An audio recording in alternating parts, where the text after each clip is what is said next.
India live TV, सच सबसे आगे।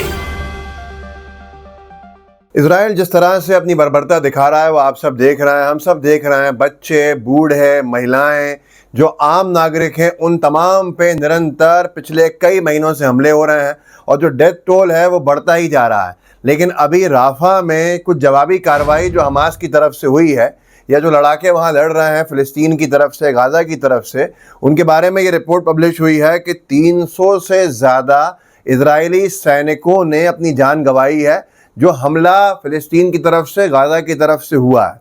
जबकि हालात कितने भयावह हैं वो आप सब जानते हैं। और उसके बाद जो बेंजामिन नेतन्याहू हैं उसके ऊपर भी कितना प्रेशर पड़ा हुआ है खुद उसकी सरकार बचाने में, ये भी मैं इस वीडियो में आपको बताना चाहता हूँ। क्योंकि आज की तारीख में चर्चा बड़ी कम हो गई है गाज़ा को लेके, राफा को लेके, लेकिन जो हालात हैं वो भयावह हैं। ट्रू स्टोरी करके एक मीडिया हाउस है, उन्होंने एक अखबारी कटिंग के साथ लिखा है, जिस अखबारी कटिंग में लिखा है कि राफा में इजरायली सैनिकों पर कहर बनकर टूटा हमास, 8 जवान मारे गए, अब तक 300 से ज़्यादा ने गंवाई जान। अब यहाँ पर 8 सीधे सीधे जो सैनिक हैं इजरायली, उनके ऊपर तो उनकी जान गई है, वो मारे गए हैं। और अब तक जो आंकड़ा है वो 300 के आसपास इजरायली सैनिकों का पहुँच चुका है। इन्होंने लिखा है ट्रू स्टोरी ने कि फ़िलिस्तीन पर इजराइल के लगातार चल रहे हमलों के बीच हमास ने इजराइल सेना के तुक्की टुकड़ी पर अब तक का सबसे बड़ा हमला किया है, जिसमें इजराइल की सेना के 8 जवान मारे गए हैं। नेतन्याहू सरकार ने हमले की पुष्टि की है। इजराइल सेना के डिप्टी कमांडर वासिम महमूद के नेतृत्व में ये टुकड़ी राफा में हमास के लड़ाकों पर लगातार हमले कर रही थी। इस बीच हमास फ्रीडम फाइटर्स ने हमला कर 8 सैनिकों को मार डाला। हमला भले ही आईडीएफ की तरफ से हो रहा हो, मगर अब तक इजराइल के 307 सैनिक मारे जा चुके हैं।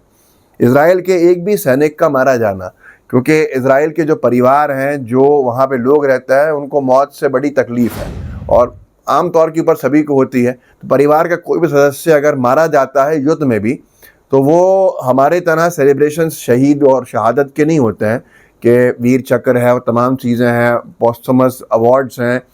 वहाँ पर सीधे साफ तौर के ऊपर इजराइल और यूएस में राष्ट्रपति के खिलाफ आंदोलन होते हैं, प्रदर्शन होते हैं, हंगामे होते हैं कि जान गई तो गई क्यों। तो ये राष्ट्रवाद थोड़ा अलग तरीके का है वहाँ पे, जिसको लेकर निरंतर बेंजामिन नेतन्याहू को विरोध का सामना करना पड़ रहा है। और अब कुछ उसके जो सहयोगी दल हैं, उन्होंने जो धमकी दी है उस पर भी हम चर्चा करेंगे। लेकिन यहाँ पर अभी तक राफा में जिस तरह से इजराइल रोज़ बर्बरता कर रहा है और रोज़ जाने जा रही हैं, उसी कड़ी में ये एक रिबटल कह लीजिए या जवाबी कार्रवाई कह लीजिए जो फ़िलिस्तीन की तरफ से, गाज़ा की तरफ से हुई, जिसमें 8 और इजराइल के सैनिक मारे गए। और ये आंकड़ा इजरायली सैनिकों के मारे जाने का 307 के पार पहुंच चुका है। बीबीसी ने लिखा है कि गाज़ा में इजराइल के सैन्य अभियान पर सीमित रोक के ऐलान से सामने आए नेतन्याहू सरकार में मतभेद, जिसकी मैं चर्चा कर रहा था।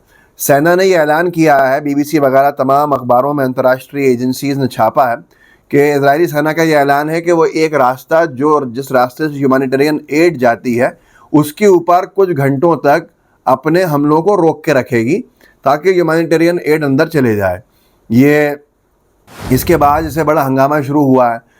जो अलाइज हैं इजराइल के में नेतन्याहू के, जिनके साथ जैसे बैसाखियों पर सरकार चल रही है नेतन्याहू की, उन्होंने, वो बड़े कट्टरपंथी हैं, उन्होंने साफ तौर के ऊपर चेतावनी दे दी है कि तुमने अगर ऐलान किया है तो हम तुम्हारा समर्थन ले लेंगे। मतलब नेतन्याहू की कुर्सी जो है वो खतरे में है, इसलिए निरंतर हमले चल रहे हैं। नेतन्याहू ने हैरानी से ये कहा है उनसे कि मुझे तो मालूम ही नहीं है कि सेना ने ये कब ऐलान कर दिया।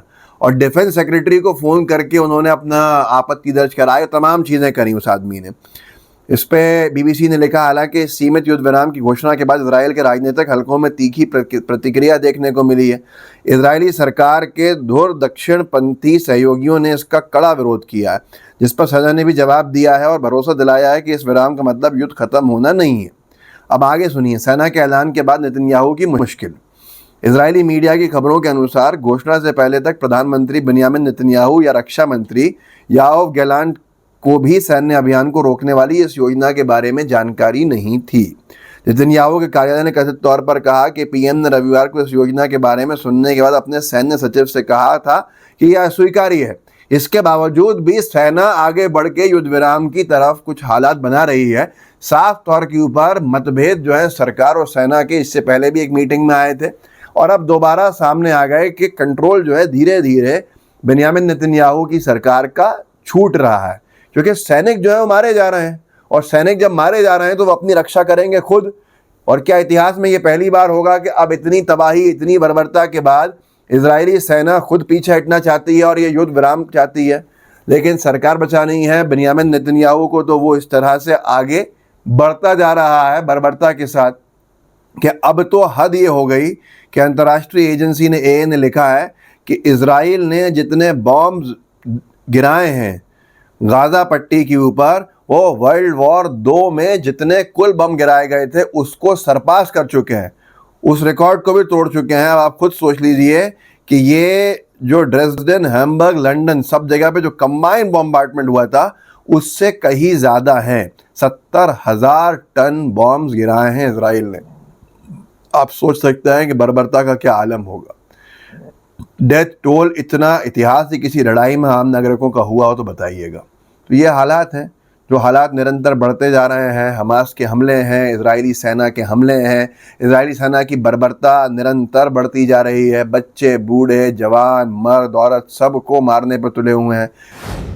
फ़िलिस्तीन की तरफ से, गाज़ा की तरफ से, हमास हो, दूसरे लड़ाके हों, मजबूर हैं हमला वापस करने के लिए अपने बचाव में। उसमें जो इजरायली सैनिक मारे जा रहे हैं तो उनके परिवार नेतन्याहू के विरोध में और अपना प्रदर्शन तेज़ कर रहे हैं। हालात बड़े अजीब हैं। इसका परिणाम क्या होगा, क्या नहीं होगा, ये आने वाले समय पता चलेगा। लेकिन नेतन्याहू का जेल जाने के रास्ते धीरे धीरे मुझे लगता है खुलते जा रहे हैं। मैं यही कहूँगा कि अपने साथियों को जागरूक कर सकते हैं, इस वीडियो को आगे बढ़ा के दोबारा फ़िलिस्तीन की, गाज़ा की चर्चा ला सकते हैं। बड़ा अजीब हाल है कि 7 महीने 6 महीने में हम लोग चर्चा करते करते भूल गए कि फ़िलिस्तीन में हो क्या रहा है और किस तरह के हालात बन चुके हैं, कितने भयावह होते गए हैं, निरंतर हुए हैं। इस सब के ऊपर चर्चा कितनी कम हो रही है ये हमारे आपके सामने है। तो इस वीडियो को जितना शेयर कर सकते हैं कीजिएगा। अपने साथियों से कहिएगा कि आखिरी तक देखें ताकि और जागरूकता हम बढ़ा सकें। वीडियो आखिरी तक देखा जाता है तो उसकी रीच बढ़ती है, तो ज़रूर थोड़ा आखिरी तक देखें, जैसे भी देख सकते हैं ज़रूर देखिए, आगे बढ़ाइएगा ताकि लोग जागरूक हों और लोगों को मालूम हो कि हालात क्या चल रहा है। जय हिंद, जय भारत। द लाइव टीवी, सच सबसे आगे।